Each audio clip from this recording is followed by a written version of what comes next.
Bon, bonjour à tous, mesdames, messieurs. Effectivement, je suis Bernard Coste, le maire d'un petit village de 600 habitants qui s'appelle Auton, bord du Salagou. Là, déjà, on connaît un petit peu mieux. Petit village, mais je vous en dirai un petit mot pour vous présenter le contexte. Mais déjà, vous remercier de nous inviter pour ce modeste, je vais l'exprimer comme ça, un modeste témoignage d'une jolie histoire qui n'est pas terminée, qui a commencé il y a 5 ans et qui continue et pour laquelle il y aura une suite, bien évidemment. Donc, je suis donc le maire de cette commune. Je vous laisse présenter Alexis, tu veux bien? Oui, tu t'appelles et son âge. Je m'appelle Oui. Alexis et j'ai 31 ans. Depuis quand tu travailles? Je travaille depuis 5 ans. Julie, si tu veux bien te présenter. Donc moi, je m'appelle Julie Garcia, j'ai 40 ans, donc je suis la secrétaire de mairie et je travaille en binôme avec Alexis. Donc, merci. Donc, pour définir un petit peu le contexte de notre micro-territoire, moi j'ai l'habitude de qualifier notre commune, alors ceux qui me connaissent bien connaissent ça par cœur, j'appelle ça une ruralité dynamique. Ça a son importance, vous verrez, puisque dans le rôle et le travail d'Alexis et de Julie, le travail que nous menons, ça a son importance. Ruralité dynamique, parce que le mot ruralité dit bien ce que ça veut dire, puisqu'on est en gros à demi-heure de l'entrée de Montpellier, voire 3/4 d'heure, et beaucoup plus selon les endroits de Montpellier où on va. Donc, éloignement quand même suffisant de Montpellier pour ne pas avoir été pris dans cet engrenage de surpopulation de villages autour de Montpellier qui ont explosé. Donc, ce qui nous a permis de garder, notre âme et notre spécificité. Ça, c'est pour la ruralité. Mais dynamique parce que, alors même si ça peut paraître contradictoire, mais c'est quelque chose à quoi nous sommes très attachés, du dynamisme, tout simplement parce que c'est pas parce qu'on habite un petit village un peu éloigné des agglomérations qu'on ne doit pas bénéficier des services dont bénéficient tous les Français, plus ou moins. Donc c'est un village qui a une école déjà, ce qui est avec 4 classes, en regroupement avec le petit village voisin, Salas. Une école qui, on met sur sa mairie avec quand même 14 employés à la mairie, puisque nous avons une bibliothèque municipale. On a une maison France Service, des permanences de la maison France Service par le biais de la communauté de communes du Clermontais à laquelle nous appartenons. Également cité, pas du public, mais en fait on a un service de santé avec des professionnels de santé basiques, orthophonistes et infirmiers, etc. On a même réussi récemment le tour de force, ça a été plus difficile, d'obtenir une permanence d'un médecin de Clermont qui assurait une permanence au village. Donc on est un petit peu couvert sur les métiers médicaux et paramédicaux. Et puis voilà, un dynamisme également, puisqu'il reste une épicerie, qu'on a une agence postale communale, etc. Donc tout ça, c'est pour le dynamisme. Je fais la promotion du village. Nous sommes un village touristique et c'est pas... voilà, je vous laisse entrer. Donc voilà, connaissant ça, il y a un élément important aussi, c'est que nous sommes un site classé, bien entendu. Donc au niveau de l'urbanisme, déjà l'urbanisme c'est quelque chose de très compliqué, et vous imaginez un site classé, ça l'est beaucoup plus, puisqu'il y a la relation avec les services de l'État, avec l'ADREAL, l'État, les ADF, etc. Avec les particuliers, il faut les accompagner dans leur projet d'urbanisme, et là il y a beaucoup de travail à la mairie. Donc je vous dis ça parce qu'il y a donc 5 ans, nous avions exprimé le besoin avec mon conseil municipal et nos agents, et notamment Julie, on avait exprimé le besoin de recruter quelqu'un pour aider sur ces questions d'urbanisme entre autres. Et puis vous savez, dans les petites communes à 600 habitants, Julie s'est présentée comme la secrétaire de mairie, mais c'est forcément, les secrétaires de mairie sont des gens très polyvalents. C'est-à-dire qu'il faut à la fois qu'ils soient très pointus, dans tous les domaines qui se passent dans les autres communes, et qui rendent, pour être très pointu en matière d'urbanisme bien sûr, en matière de comptabilité, enfin, dans tous les domaines qu'a à gérer une mairie.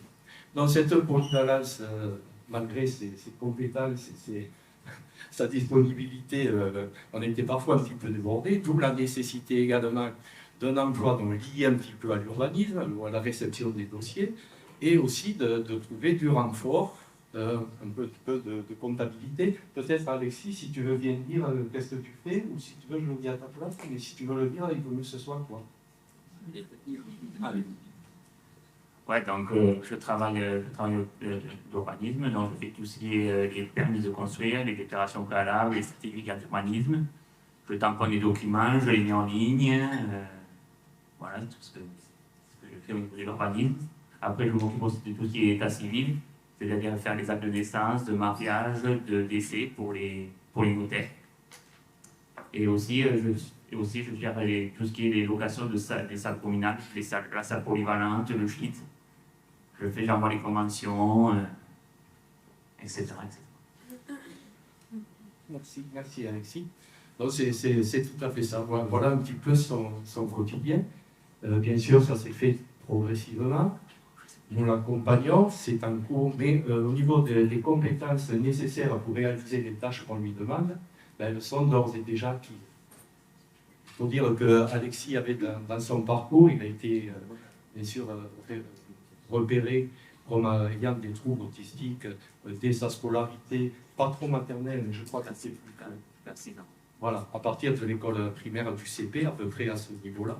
Donc il a eu un parcours comme ça, avec parfois des prises en charge un peu compliquées, puisque l'éducation nationale n'est pas toujours prête à accueillir son fonctionnement des cas qui sont un petit peu différents. C'est pas dans la prise en charge, quand même on reste encore un peu diminué. Surtout, ça remonte à une bonne vingtaine d'années, ça l'était encore plus, malgré les progrès qui ont été réalisés aujourd'hui. Donc voilà, comment ça s'est fait? Tout simplement, la taille d'un petit village, ça a aussi son avantage, c'est que ça permet de connaître parfaitement la population. Donc nous avions ce besoin exprimé de recruter quelqu'un avec ce profil-là, et nous avions la connaissance au village, bien entendu, puisqu'Alexis est un enfant du village, qui avait sa scolarité et tout, on connaissait parfaitement, avec ses qualités, ses compétences déjà, puisque quand même il a réussi une scolarité qui lui a permis aujourd'hui de maîtriser parfaitement le français et les maths, ce qui est énorme, et même on l'utilise et on en abuse parfois, puisque c'est lui, ça c'est la petite anecdote, et quand on a des documents un petit peu longs, des courriers un peu rédigés, et pour vérifier avant de les adresser, pour vérifier qu'il n'y a pas de coquille et que l'orthographe est correcte, on montre ça à Alexis, il prend ça sous les yeux, pointe son doigt, là il y a une coquille, là une coquille, et on gagne un temps infini. Donc tout ça pour dire que ce qu'on a réussi à faire, mais je le dis très modestement, parce qu'on fonctionne d'une façon un peu pragmatique, pas forcément professionnelle, mais avec de la passion et avec des convictions quand même. Et on est arrivé à trouver cette espèce d'harmonie entre ce qui peut faire des difficultés ou des caractéristiques liées aux troubles d'Alexis, au contraire de les transformer en atouts, et on peut les utiliser dans le domaine de compétences qu'on lui demande, c'est d'utiliser comme des plus. Donc finalement, nous y sommes gagnants, nos administrés également sont gagnants. Et puis je crois qu'Alexis ainsi a trouvé sa place. Pour le recrutement, bien sûr, à petite commune, il y a des conditions budgétaires, et nous avons besoin de recruter, mais on ne voulait pas recruter un stagiaire et titularisé, fonction publique territoriale, on n'avait pas les moyens. Donc on est passé par l'intermédiaire de Pôle emploi et de Cap emploi. On a pu recruter Alexis, qui était bien sûr suivi. Et là, on a trouvé, et je tiens à les remercier, les personnes avec qui nous avons été en contact, qui ont fait preuve de beaucoup de souplesse. Disons que nous avons été en contact régulièrement avec ces personnes-là, qui venaient assurer les bilans administrativement nécessaires, renouveler les contrats. Donc à la fois, on faisait un moment de bilan et un moment de perspective, quelle va être l'évolution d'Alexis. Mais là où je les remercie, c'est qu'ils ont su, et ça c'était important, sinon ça n'aurait pas pu se faire, ils ont su passer un petit peu outre les formalités administratives qui, par exemple, demandaient et obligeaient dans ces situations une formation extérieure. Et la formation intérieure, vous avez bien compris, nous l'avons assurée à notre façon, à notre manière, mais avec beaucoup de passion. Donc on disait, oui, mais il est en train d'apprendre, laissez-nous faire, prenez le temps, laissez-le. Parce que, dans un premier temps, adresser Alexis à l'extérieur, dans une formation extérieure, je pense que ça l'aurait mis en difficulté grandement, puisque pour l'instant, il n'a pas encore le père de conduire, même si de temps en temps on est à la perche. Voilà, il me dit un jour, mais ça viendra. Donc voilà, ils ont su nous permettre de fonctionner en limite, si vous voulez, et nous laisser un petit peu nous débrouiller avec ça. Et ça, je les en remercie parce que ça a permis d'arriver là où on en est aujourd'hui. On n'a pas parlé notamment dans ses activités aussi, ça c'est Julie qui l'a poussé vers ça, c'est qu'il puisse assurer l'accueil. Puisque quand Julie est en congé, ben, on ne peut pas fermer la mairie, c'est service public, on a cette envie de laisser ouvert au public. Donc peut-être Julie, je peux te laisser la parole pour expliquer l'accueil. C'est vrai qu'au départ, quand il est arrivé, il était dans un bureau à l'écart. C'était compliqué de parler avec lui. Et petit à petit, il a commencé par répondre au téléphone, recevoir du public. Donc dans un premier temps, plutôt les gens qu'il connaissait, voilà, avec des demandes très précises. Et là, 5 ans après, quand je suis en congé, c'est lui qui assure les permanences au public, qui répond au téléphone. Voilà, sachant que je me dis toujours qu'il vaut mieux avoir la secrétaire n'est pas là, rappeler lundi, plutôt que le téléphone qui sonne dans le vide. Et finalement, de lui-même, il prend des initiatives. Voilà. Donc, c'est une évolution énorme en fait. Hein. Donc après, au niveau des collègues de travail, c'est peut-être plus compliqué. C'est vrai que bon, on participe quand même quand il y a des goûters, des apéros, tout ça, mais voilà, c'est plus compliqué ça. Voilà. Mais bon, les collègues le savent. Voilà, maintenant, il envoie même des textos aux collègues pour demander l'ordinateur ne marche pas ou des choses comme ça, ce qui était inenvisageable il y a 5 ans. Hein. Voilà, donc moi, je vois une évolution énorme. Voilà. Après, il y a juste peut-être des fois les gens qui ne sont pas au courant ont tendance à avoir peut-être un instant de se demander ce qui se passe. Mais bon, après, je crois que même les gens sont vraiment agréables avec. Voilà.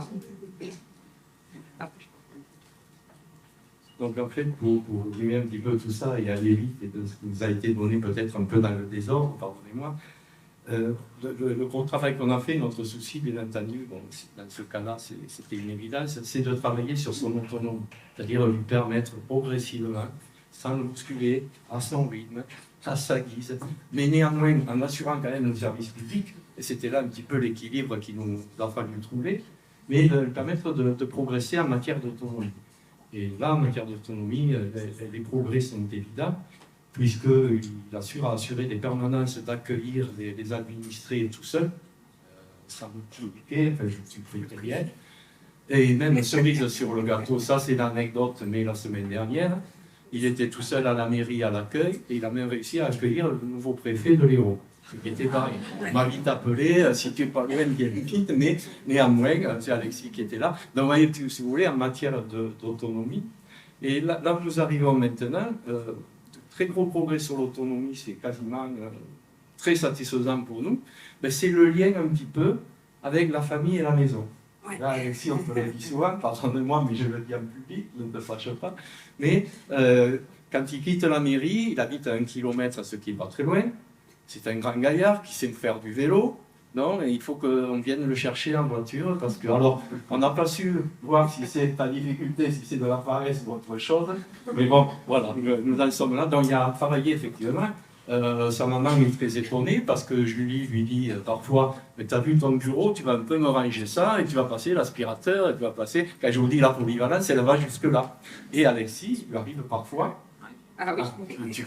Voilà, qu'il fasse un petit peu son ménage, un entretien de son bureau. Dans la matière d'autonomie, sa maman me dit, mais il a fait ça. Ah vrai, il n'a jamais fait ça chez lui, mais il le fait à la mairie. Donc vous voyez un petit peu. Voilà, ça c'est sur le ton de la plaisanterie. Mais enfin, c'est pour ça que je vous dis, c'est une jolie histoire et nous sommes assez contents d'en parler. Et en fait, donc, la suite, ben là, on arrive au bout des possibilités de renouvellement des contrats aidés, puisqu'on est au mois d'avril, mais tout simplement, et on l'a déjà décidé au conseil municipal, on l'a passé dans le document des lignes directrices de gestion, on a prévu le recrutement, donc stagiaire dans un premier temps, et puis la titularisation dans la fonction publique en tant qu'agent administratif, puisque ce qui fait, c'est des tâches qu'on lui demande, ben, il les réalise parfaitement, parce qu'on ne vous a pas dit toute sa panoplie, mais également il est en lien avec, on a la chance d'avoir au village, on n'a pas les services culturels dédiés, mais on a des personnes ressources qui font beaucoup d'animation, c'est un village qui vit au niveau de la culture aussi. Mais Alexis, c'est l'intermédiaire avec ce monsieur et ce service culturel. Ben, c'est lui qui fait les flyers, qui fait les affiches dans le niveau de la communication. Ce qui au départ n'était pas une évidence, mais ça l'est devenu aujourd'hui. Il travaille également dans la communication. Et peut-être que j'oublie certaines tâches qu'il fait comme ça, le pied levé. Et la relation avec ses collègues est bonne. Ils arrivent à se communiquer, à s'envoyer des textos.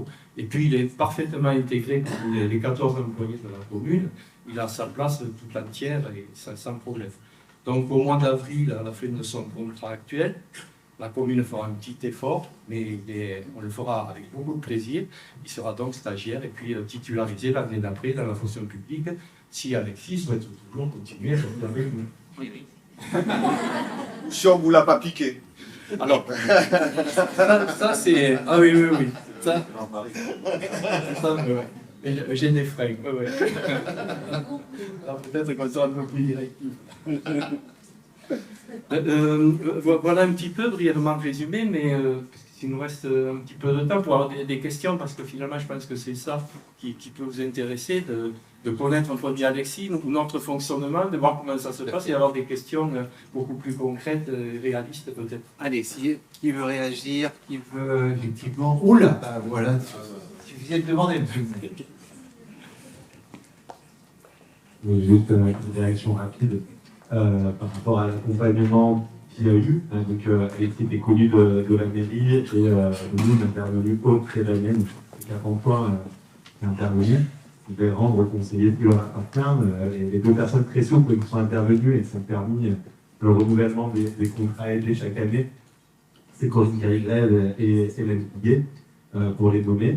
En effet, quand étant leur chef, quand elles arrivaient avec le contrat, qu'elles expliquaient la situation, à chaque fois, elles nous faisaient état des progrès en termes de mission qu'Alexis faisait. Donc, on voyait vraiment la progression d'année en année d'Alexis. Voilà. Et c'est vrai que nous, on a souhaité que la mairie, et on vous remercie d'être venu témoigner, on souhaitait vraiment que la mairie vienne témoigner, parce que pour nous, c'est une intégration exemplaire, vraiment une inclusion professionnelle exemplaire, parce que vous l'avez pris avec ses particularités, et puis en fait vous avez fait ses particularités de force, vous avez réussi petit à petit à adapter ses missions, à faire en sorte qu'il en prenne dès qu'il était peut-être pas comme ça de base, ça vous disait bah, ça va le faire, et en fait ça le faisait.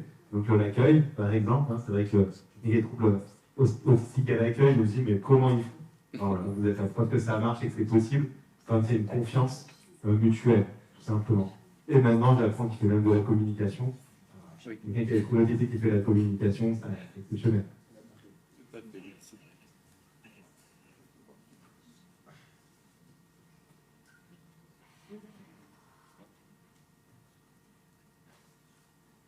En fait, ça a été un peu dit juste avant, et vu que ce matin on parlait de l'emploi de tableau où on parle de particularités, besoins et de solutions qui a été fait en début, je me demandais si ça avait été fait, et effectivement, comme il y a beaucoup d'évolutions, ça a été dit plusieurs fois, est-ce que il y a un tableau qui a été fait donc, au début et maintenant, et ça peut être marrant, parce que moi j'ai remarqué ça aussi souvent, ça peut être marrant de voir l'évolution et de se dire ah mais il y a 5 ans ça je ne peux pas du tout le faire, et là waouh, maintenant j'ai tellement été en confiance, voilà, c'est dans le monde du travail. Donc Alexis, est-ce que tu es dans cette situation où tu as pu voir physiquement, écrit tes difficultés d'il y a 5 ans et du coup tes grandes évolutions, ce que tu as pu faire maintenant? La liste de ce que tu faisais. Tu veux répondre? Je réponds. Oui. Bon, mais je réponds un petit peu parce que là, il est pris de court. Oui, en fait, vous faites référence à quelle évaluation pour permettre d'avancer. Voilà. Ça, on a fait en permanence, si vous voulez. Bon, c'est vrai que par mon parcours professionnel, c'est quand même vous l'avez peut-être deviné, mais j'ai quelques sensibilités dans ce secteur-là. J'étais enseignant, j'ai été conseiller pédagogique, et donc tout ce qui est pédagogique, je suis tombé dedans quand j'étais petit, et je le revendique encore, même à la retraite depuis quelques temps. Voilà, non, ce qu'on a mis en place, effectivement, mais ça se faisait tout naturellement. Par exemple, les rencontres avec Cap Emploi. Quand les dames prenaient rendez-vous pour venir voir, mais on listait les tâches que remplissait Alexis. Ben, la fois l'année d'après, ben, au lieu d'avoir un paragraphe de 3 lignes, ben, il y en avait 5. Déjà, ça se faisait. Alors, c'est peut-être pas très... Si c'est professionnel, ça reste empirique, mais néanmoins, c'était quand même un bon repère qui permettait de voir. Et puis, ce qui permet de voir aussi, c'est, alors là, c'est plus le plan de l'autonomie, c'est dans sa relation avec les autres, avec ses collègues de travail, avec les administrés dans la commune, et puis son comportement à lui. Là, c'est plus difficile à traduire, à écrire. Donc, on est plus sur des ressentis. Alors, on a nos petits repères, mais ça reste empirique. Hein, c'est pas quelque chose qui est écrit. D'accord. Michel, une dernière commentaire, question. Moi, j'ai bien aimé M. Léonard, la personne que vous avez présentée, pour la bonne raison que souvent, on est forcément dans la recherche du dispositif, de la façon dont on va travailler avec quelqu'un pour qu'il arrive à pallier plein de choses. Évidemment, il y a ça.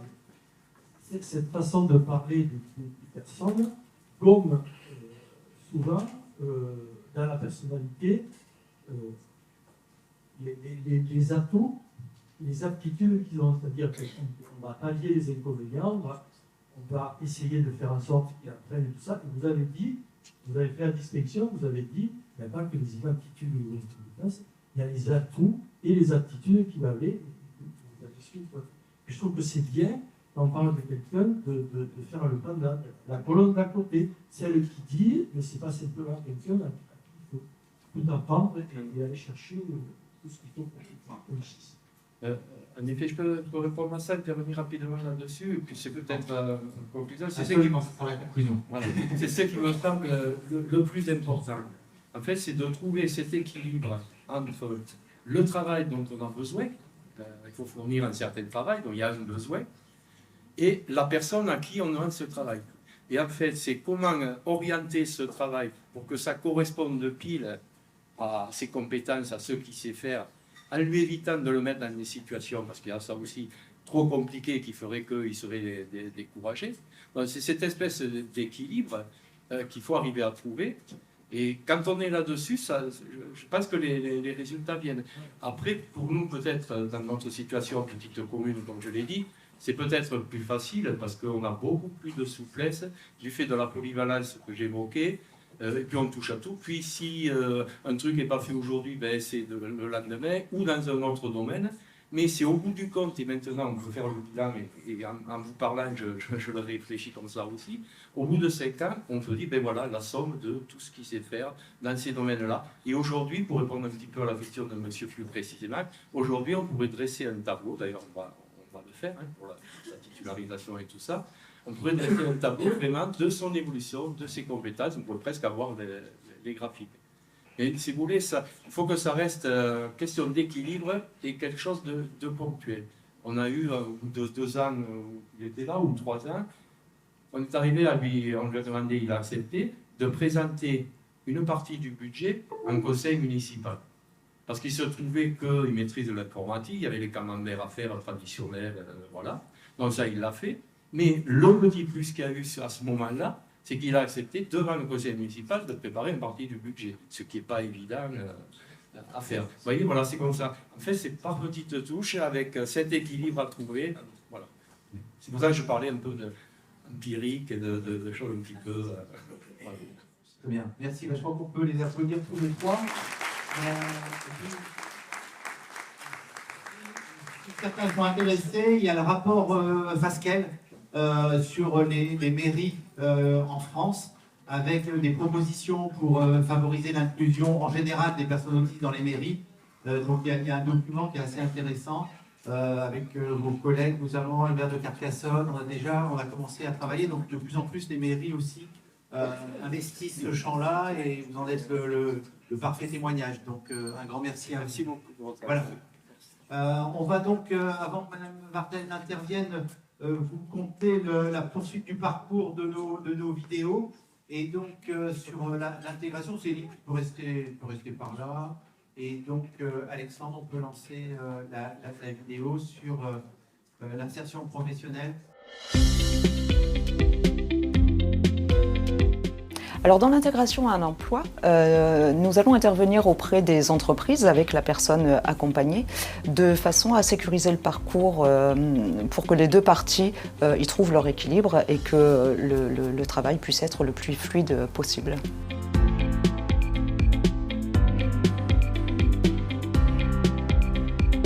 En entreprise, mes difficultés étaient plutôt la rapidité et la prise d'initiative. Depuis septembre 2021, j'ai été embauchée en tant que palefrenier-soigneur au centre équestre où j'ai fait ma formation. Et aujourd'hui, j'apprécie beaucoup et ça me passionne de travailler ici.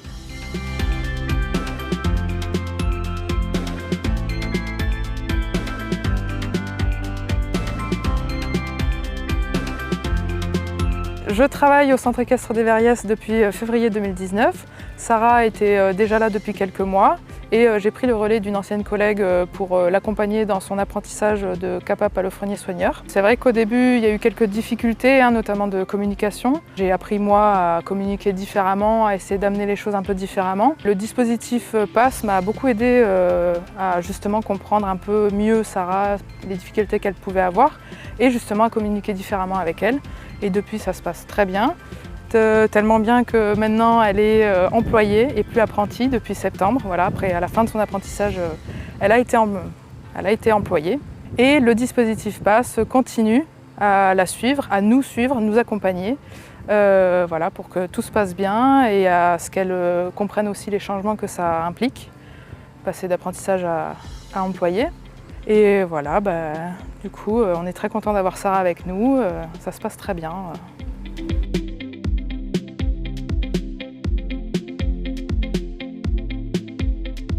Lors d'une prise de poste, l'intervention rapide en entreprise est souvent nécessaire. Cela permet en fait de désamorcer rapidement les difficultés que pourrait rencontrer autant la personne accompagnée que l'employeur. Au niveau de l'entreprise, il va être important de sensibiliser l'employeur, mais aussi le collectif de travail, aux particularités de la personne accueillie en entreprise, et également de leur donner par exemple des techniques de management qui peuvent être parfois différentes de ce qu'ils ont l'habitude de faire. Au niveau de la personne, il va s'agir de l'accompagner dans ses missions, de lui expliciter les tâches qu'elle a à faire si c'est nécessaire, de lui découper les tâches qu'elle doit faire, de lui récapituler tout ça via l'aide de petites fiches, ou même d'écourter son temps de travail si on estime qu'au niveau de la fatigabilité, ça peut poser problème. L'idée en fait est de trouver le juste milieu, de trouver l'équilibre finalement entre l'employeur et la personne accompagnée pour qu'ils puissent travailler ensemble le plus longtemps possible et dans les meilleures conditions.